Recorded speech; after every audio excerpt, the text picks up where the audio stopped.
So let me introduce to you Shireen Maan, the visionary founder of Needle Dust and Sand. So I always call myself the accidental designer because I never saw this coming. My parents' love stories had a lot of to do with juttis. Like when my dad used to go meet my mum, he would get her a pair of juttis. So I started searching for the karigar just to make 2 pairs of shoes for me for my wedding. And first 100 pairs to, you have showrooms across now. I mean, Yeah, Delhi, Bombay, Gurgaon. Chandigarh. You could dress up a historical, person. Who would that be and why? It's cliche, but I would dress up Lady Diana. Imagine her in fluid silhouettes in sand. I think she'd look amazing. One wants to, have the transition in their career. What advice would you like to give? So I always say find a neat gap, study it really well, and go in informed. Okay, if you had to give an advice to yourself, your younger self, what would that be? So I think it's important to remind yourself that this will be over soon. If the sun rises, sun sets, and it's going to rise again. Welcome to Unplanned Life with me, Ambika Singh Kama. Today we have someone with us who was an investigative journalist, but she traded her pen for her passion to create exquisite juttis, something to do for our rich heritage. And then she took a step forward and she started working towards something to do with her conscious, and she created this brand called Sand, which actually works with innovative fabrics like aloe vera, sandalwood, as well as rose. Let me introduce to you Shireen Maan, the visionary founder of Sand and Needle Dust.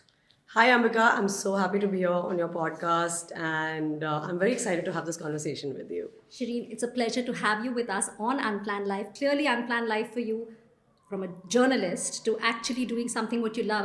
Creating juttis. I know why you started creating juttis, but I think you need to share that with our viewers as well. Okay, yeah, so I always call myself the accidental designer because I never saw this coming. Like you said, I was an investigative journalist, and I did everything from social stories to civic stories to women crime, and I never thought it wasn't my calling, it was my calling. And then I got married, and I took just a few months off of the wedding, pre and post the wedding. And I remember during my wedding, I was so particular about my shoes. Yeah. It was not so much the jewelry and the clothes or anything. It was the juttis. And I think the love for the handicraft comes from my mum, because she's always worn juttis and she's always spoken about it. Panja chota hona chahiye, cut aise hona chahiye. The true Punjabi. The hardcore Punjabi, My parents' love stories had a lot of to do with juttis. Like when my dad used to go meet my mum, he would get her a pair of juttis, and things like that. So maybe inherently, I always thought it was a beautiful handicraft. Yeah. And I remember I told my mom, I said, no, I want a certain kind of jutti. My mom was equally passionate. Yeah, we should get you the perfect jutti for your wedding. And I remember during that time, juttis was not cool. Yeah. Girls were wearing 6 inches heels for their weddings, or otherwise juttis was a dying handicraft. And I had a fitting with Sabya, who was my wedding designer, my clothing designer. And he says, okay, so how many inches heels are you wearing? And very oddly, I said, I'm going to wear juttis. And he said, you're my kind of bride, because it was so rare, and I was so happy and whatever.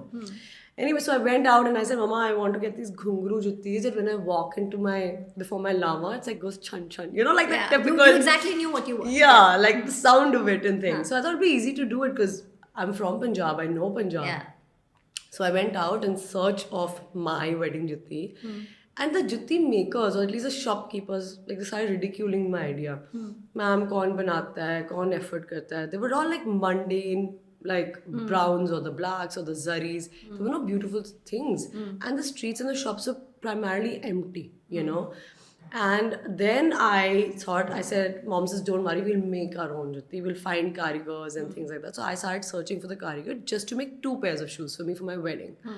And when I did, I remember I was so excited to get my first shoe. And when all my friends and family came from all over India and abroad for the wedding, I was so excited to open this newspaper roll to show them my jutti.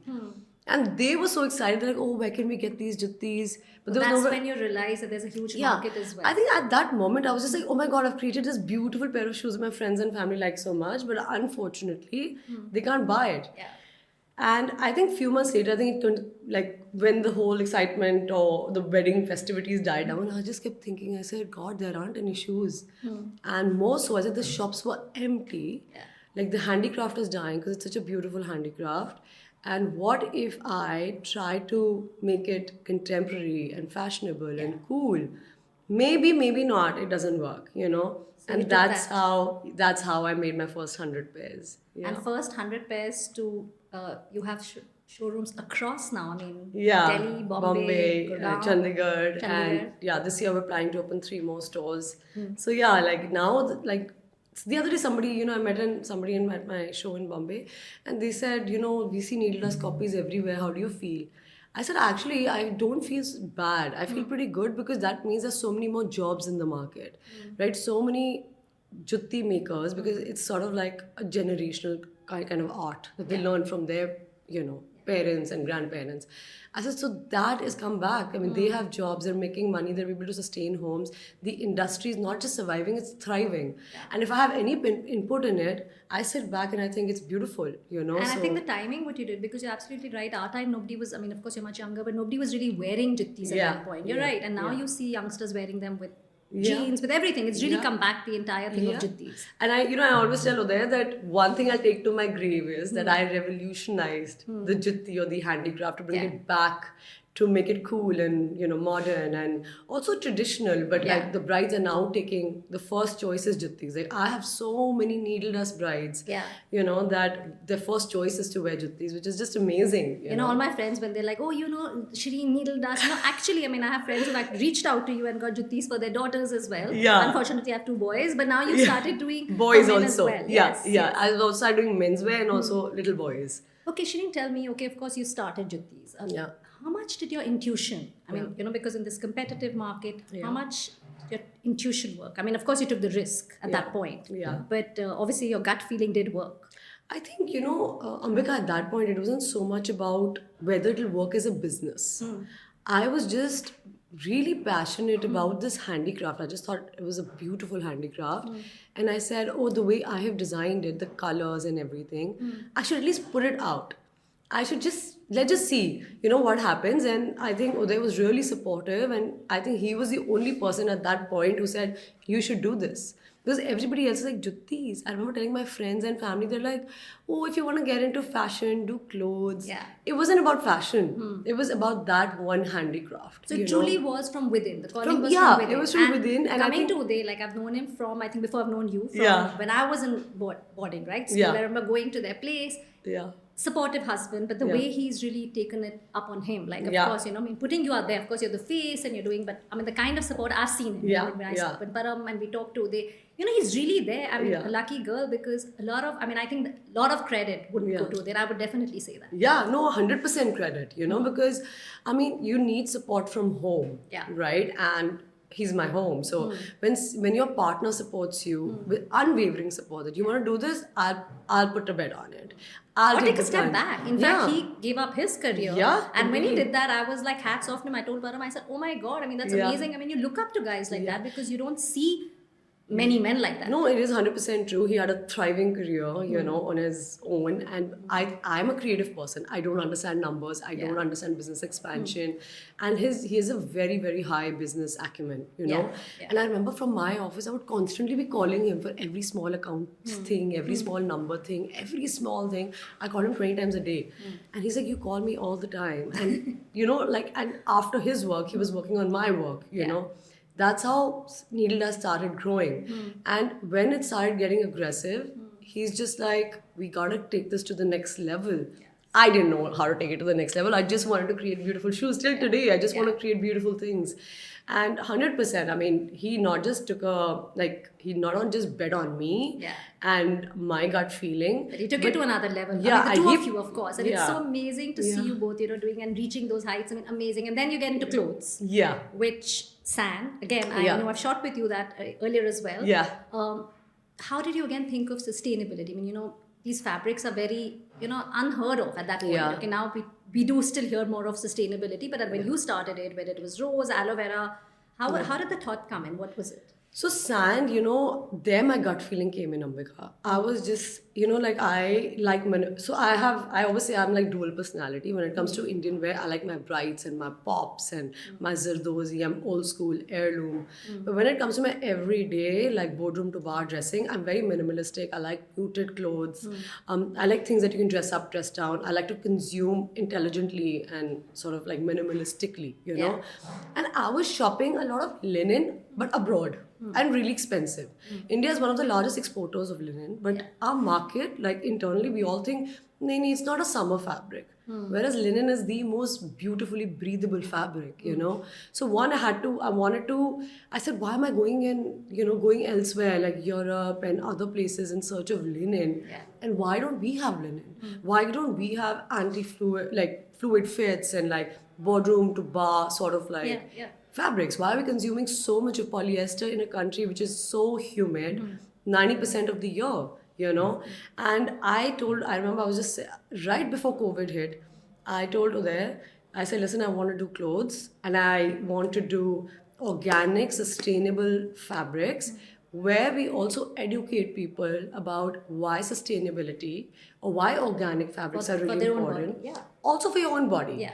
I said, leave alone like the for a normal consumer to tell them like, listen, I'm going to sell this to you because you're going to do good to the planet is a secondary thought for them. Yeah. For us, it might be like, listen, there's so much we're putting in the landfill and things like that. But for a consumer, the first thing is, listen, it's good for you. It's Yeah. good for your body. It looks good. It feels good. And it lets you breathe. I mean, it's so It good for lets your you skin. breathe. Absolutely. Like we're in humidity.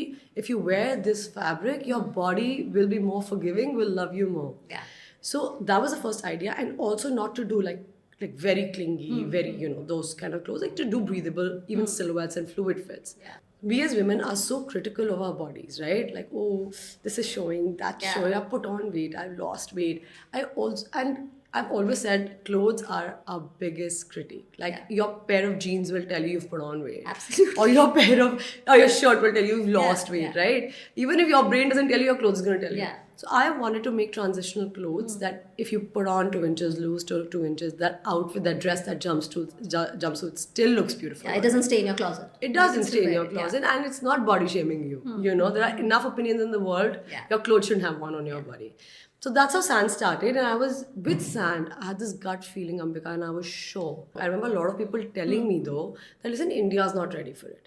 In 11 or 10 years at that point, or 8 years of running Needle Dust, I knew that India's consumer is ready for anything and Yeah, everything. yeah. You just have to present it to them, and educate them on it. And so right before COVID, I had one master and one tailor to start sampling, and COVID hit.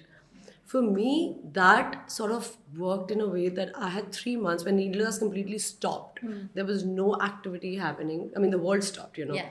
So I constantly studied fabrics. I enrolled in online fashion programs to study fabrics and to study making of fabrics and why this from that. And right after COVID, we shot our first campaign. I remember I launched around the 8th of March, which was Women's Day. Yes. And Ambika, within the first week, I had 100 orders. I was sitting on an Excel of 102 orders. And I remember calling one of my friends and I said, India's ready. We just have to give them the right things, Yeah. and we are so exposed. There's so much exposure, there's travel, everything. And that's how Sand started. And now we're just doing so many things. I mean, we've now dabbled into winter wear, And you said you're going to be 4. Yeah. See you guys traveling a lot. I mean, obviously, since Sunny and you, it's your passion project. You both travel quite a bit. You're Yeah. recently in Italy. Yeah. So you love travel. Again, I've known that since a long time. Yeah. So how does it work? When you're also traveling, you have Yeah. your partner with you. I mean, considering Yeah. you're working together, so it's Yeah. work, travel, fun. Yeah, so travel is like my getaway. Also, Sand is a travel-inspired brand, right? Yeah. Like whenever I travel, I come back with a lot of inspiration for both my brands. So that creatively is stirring for me. Maybe that also adds up to why I like travel. I'm a people's person, Ambika. I like conversations. I like people. When I hear different languages, when I have different food, it's stirring to my soul. Like I'm constantly trying to learn like small words before Yeah. I go see a place. I like to go to offbeat places. I enjoy all that. So yeah, travel is a very important, essential part. Also takes off the pressure a little bit, right? You have something to look forward to. Yeah. You put a date that hey, Best of listen- both, right? Yeah, Best it's best of both, and we also shoot sand in different locations across the world. So that also comes from the idea of Yeah, lovely travel. photo shoots. Next time if you need an help, you can call one of us. And we can, No. I see your exotic locations, but you went to Italy. Okay, now if I can ask you a question, Yeah. if you could dress up a historical, person, who would that be and why? You know, it's cliche, but I would dress up Lady Diana. I think she's beautiful. And she's always been really proper because obviously it's the royal family, but imagine her in like fluid silhouettes in Yeah. like sand. I think she'd look amazing. So I think her. So clearly, we're talking about unplanned life, and we can see as a journalist, of course, I mean, that's also a creative person, but, from investigative journalism to where you are today, creativity, clothes, juttis, giving so much to people, and again, keeping sustainability in mind. Yeah.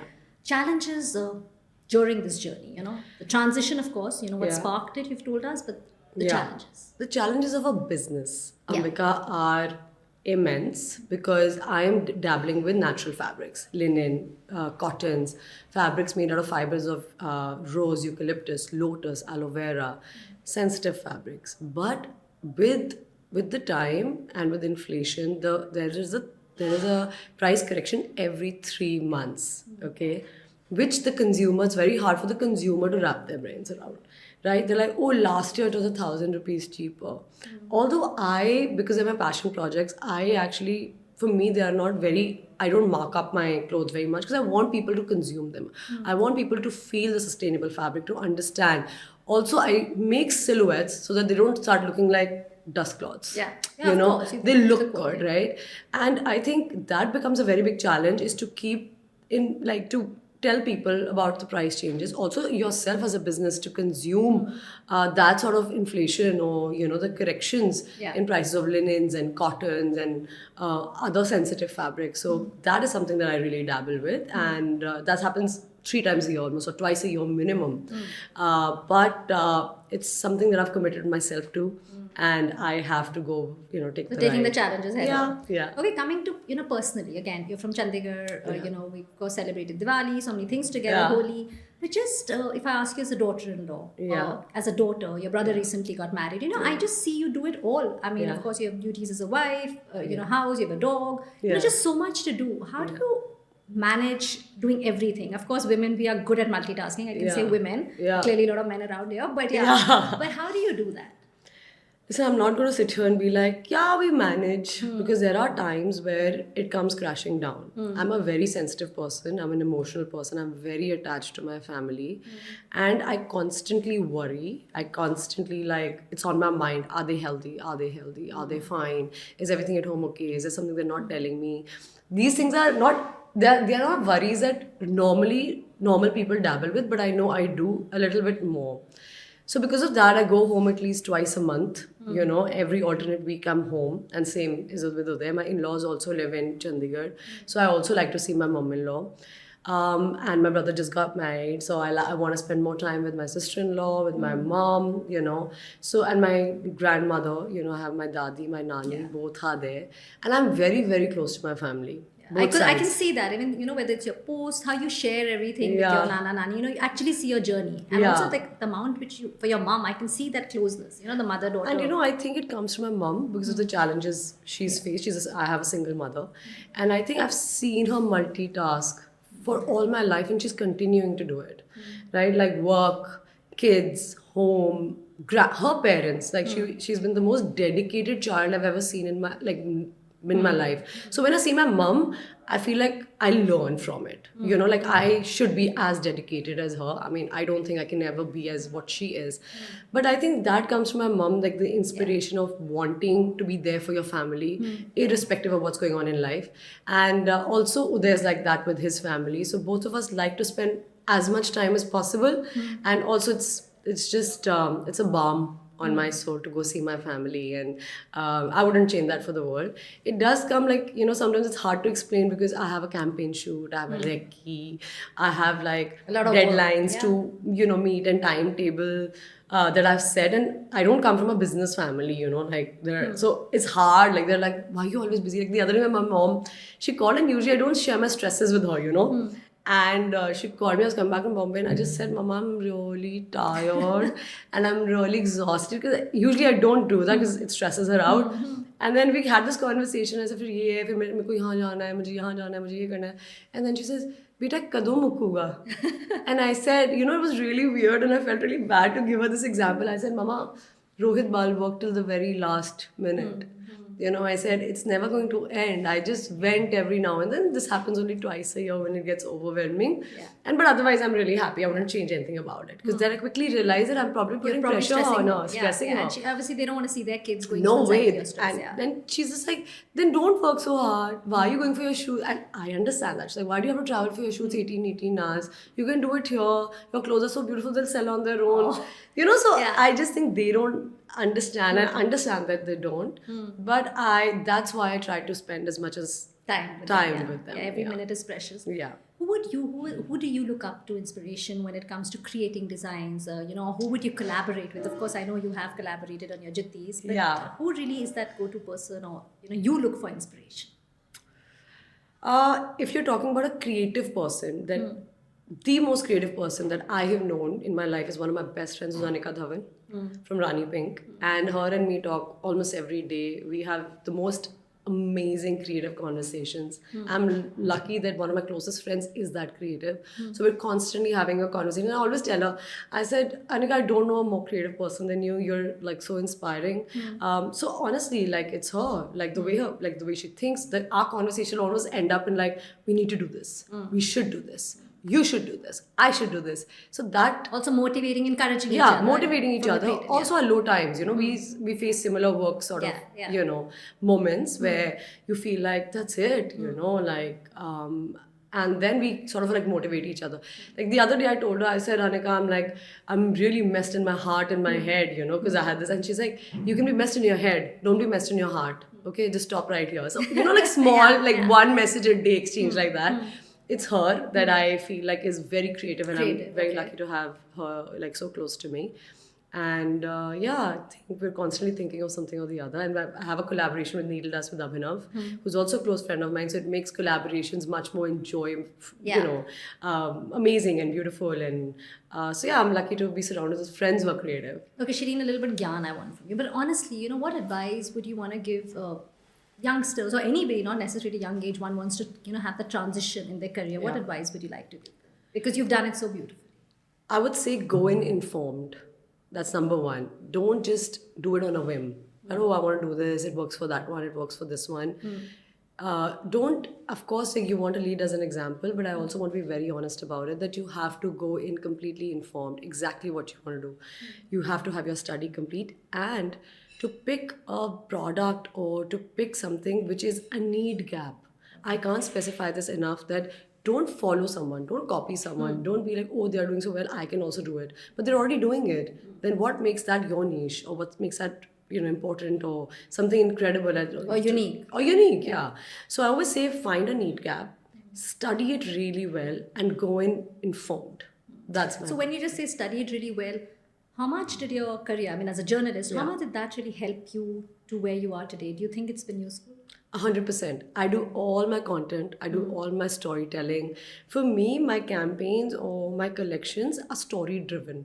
I think that's what it comes from being trained as a journalist, So that link, the connect is for sure, 100%. I don't, a lot of people come and tell me, listen, who does your content? Your storytelling is really interesting. How do you come up with these stories? How come your brands are like, they say, your visuals. They speak. Yeah, your visuals are backed with storytelling. And honestly, I don't know if the brands were doing it or they were not doing it. But for me, it was the most natural for my brands to be bouncing off stories. And I think that's the journalist in me. I always say that. Okay, so great. Now for our next segment, of course I have to get my glasses on. I'm the examiner. So this is a segment called the ethics exam. Okay, it'll be fun. Let's make it fun. Okay. Okay, so Shireen, would you rather correct a friend's mistake and potentially hurt their feelings, or let slide and maintain a positive relationship? And you I could would- also give an example. I would let it slide and maintain a positive relationship because I'm not a confrontational person at all, personally or professionally. I'm a sensitive person, so I always assume the other person's really sensitive, unless it affects their personal life or professional life. I would not say anything. And this has happened in the past. Like if I feel like my mom has done something or said something which is not appropriate, I won't instantly confront. Maybe later I'll tell her in a really different tone. Or one of my best friends, like I felt like something like the way it came to me, of like because I couldn't, well, 100 things, and I didn't say anything at that point. I was just silent. Then I think that's better because the person sometimes I always give benefit of doubt to Benefit people. of doubt. Yeah, that at that moment you felt something, you said it, but if you retaliate, I think not everybody take it well. So maybe And it can also spoil the relationship. Yeah, Or maybe so- wait for the correct time to come. 100%. So I'm not a confrontational person. Okay, now would you rather have a repetition of being brutally honest or being incredibly empathetic? I would. I think incredibly empathetic. Yeah, I was That's what gonna- my teens say. Okay, if you had a choice, I mean, if you could choose between being a truth teller or a peacemaker, which would you prefer? I have been told by my closest friends that I'm the peacemaker in the crew. So clearly, since you said you don't like confrontation, Yeah, okay. yeah. Would you rather have $1 million or the ability to make any moral decision without feeling guilty? So is it money or The second one, because if I can pick that, I will make my $1 million. super? Would you rather have a successful business, which you have, with of course with little personal fulfillment, or a fulfilling personal life with a moderately successful business? That's a tough one because that's something I always like sort of try extra hard to maintain the balance. So I would like to say you can have both if you have a supportive home.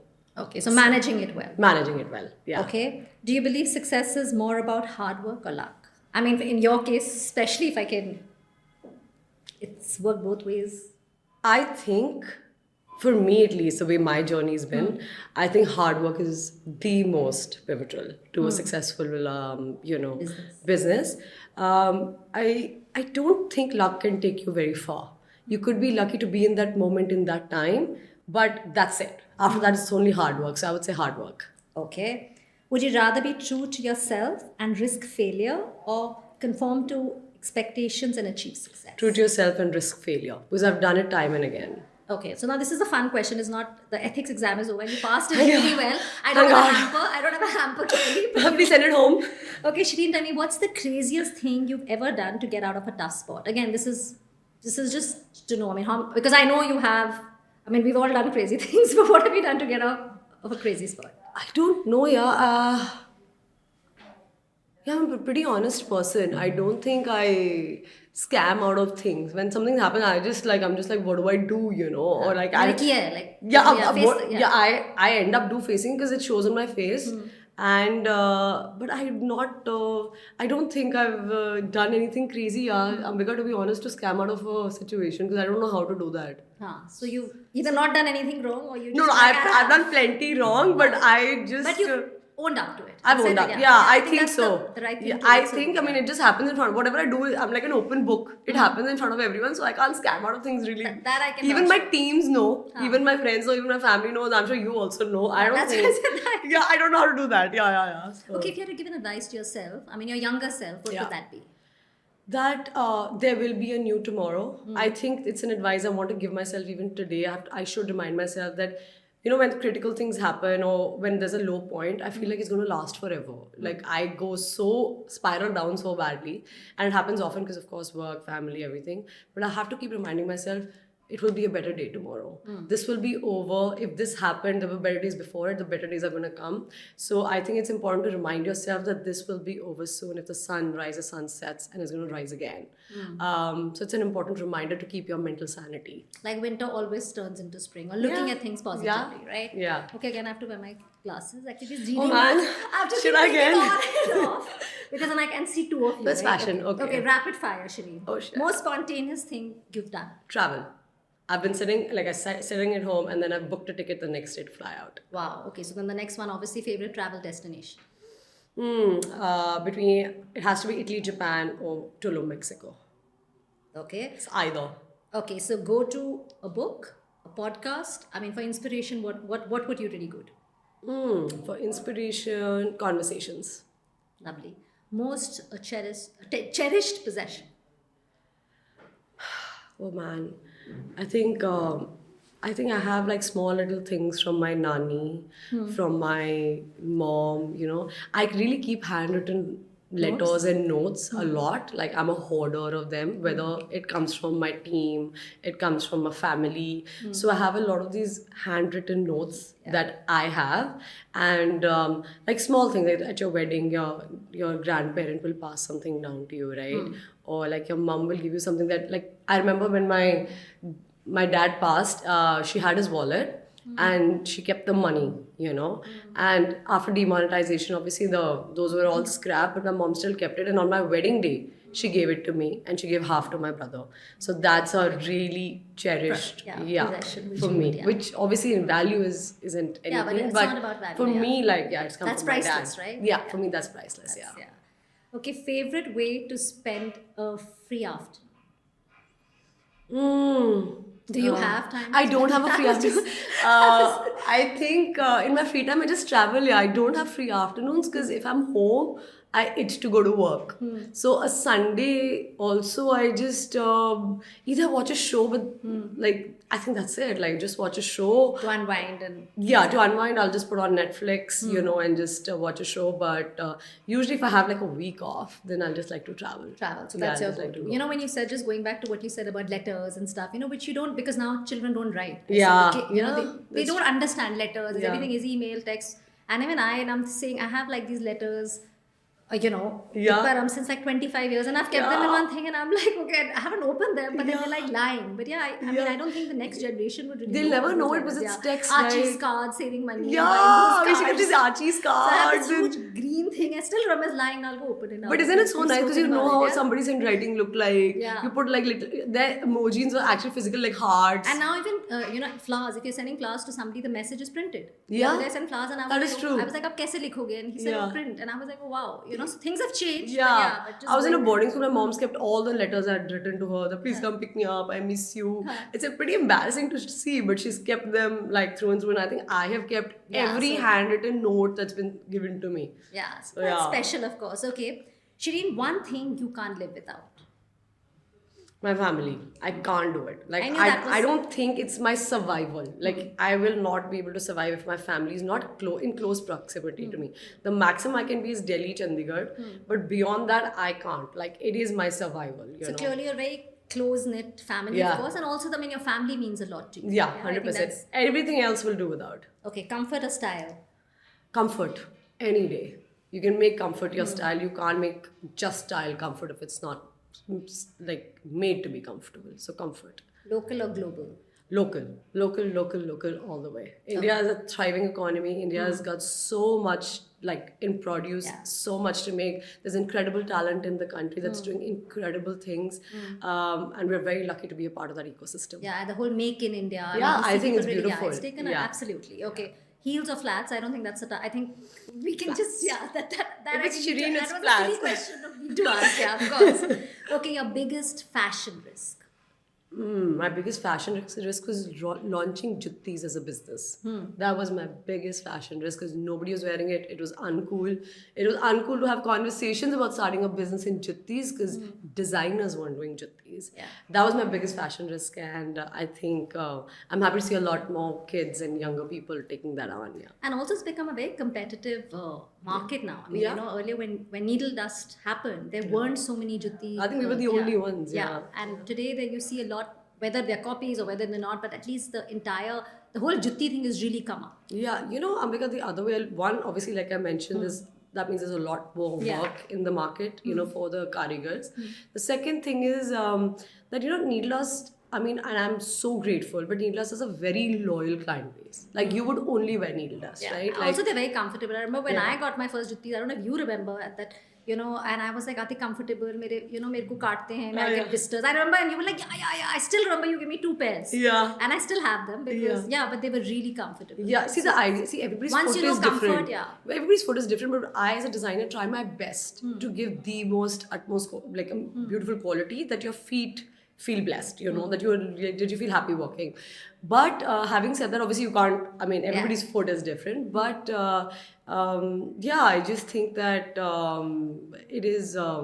it was really nice that we ended up doing this, and now people think it's cool and beautiful. So it's like I'm having so much fun chatting with you. Of course, we've known each other. We've Yeah, since for so too long, long. but this is different, right? This is different, totally different. yeah. I mean, having this my podcast, Yeah. talking, your journey, which truly is inspirational. Shireen, as our podcast is called Unplanned Life, when we say or when we tell somebody, advise somebody, or unplan your life, what does that really mean to you, and how tough do you think it would be to give that advice to somebody? It won't come from me. I cannot work unplanned. Like, I have to have a plan in place. I can't work on a whim. I can't leave it to the energy or the universe. I wish I could, honestly, and I'm working towards that. That sometimes you just gotta sit back and let the universe do its job. But I'm not that person. I think I've tried to plan, whether it comes to work, whether it comes to family, whether it comes to, I try to plan as much as I can. I also don't come from that generation of thinking that Just- unplanned. I don't think that's a part of my narrative. Maybe it should be, because that sort of puts you at ease, puts your mind at ease. But I feel like if I unplan things, it's not gonna happen. Like, even at work, they're just like, it's okay, it'll happen. Chill. And I have like notes, handwritten notes on everything. If I'm at shoot, I'm like, I have to have everything planned.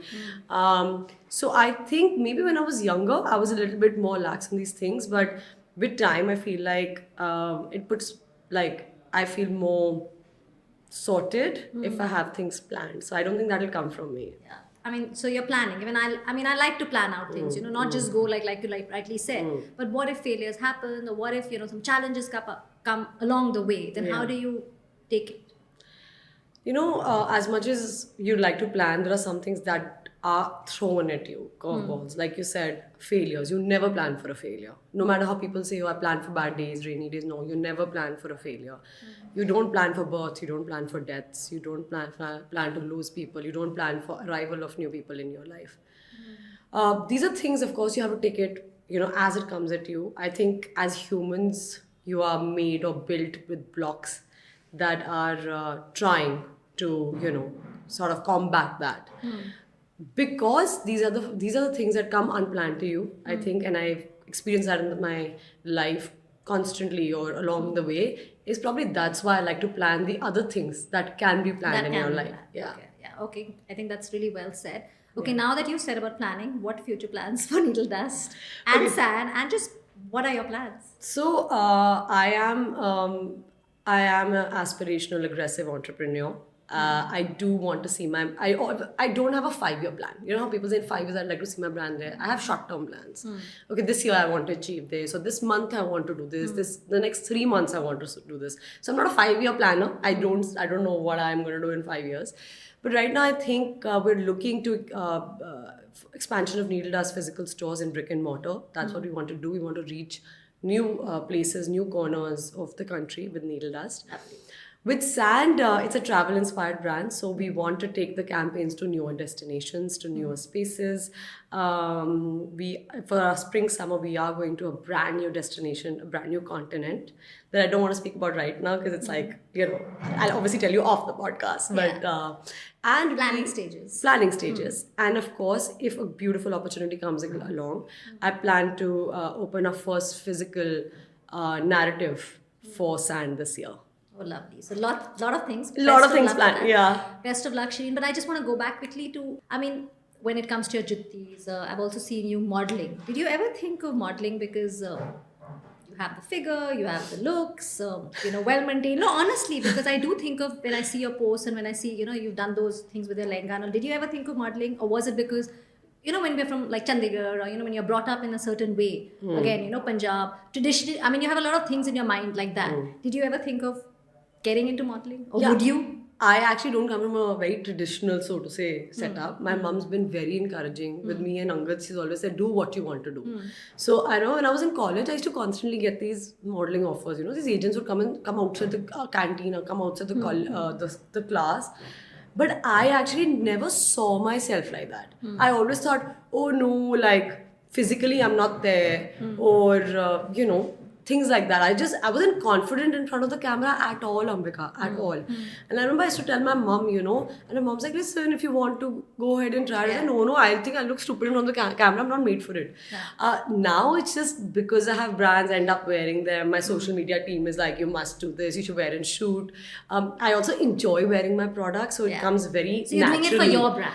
I do it for my brand, and it's very hard for me to do it for others because I know I'm still like a bit like, listen, I don't look good in front of the camera, so I don't do it. But it's just because I love I enjoy my products, is why I end up That's why you're taking doing photos. Yeah, and Instagram is to blame for it. Well, it's lovely to have you, Shireen, with Thank us. you. Thank you so much for coming and speaking with us, sharing your journey, and inspiring so many people, I think, with your journey. Thank you so much. Thank you, Ambika. I've had such a beautiful time chatting with you, and I hope we can do this more in the future. Thank you.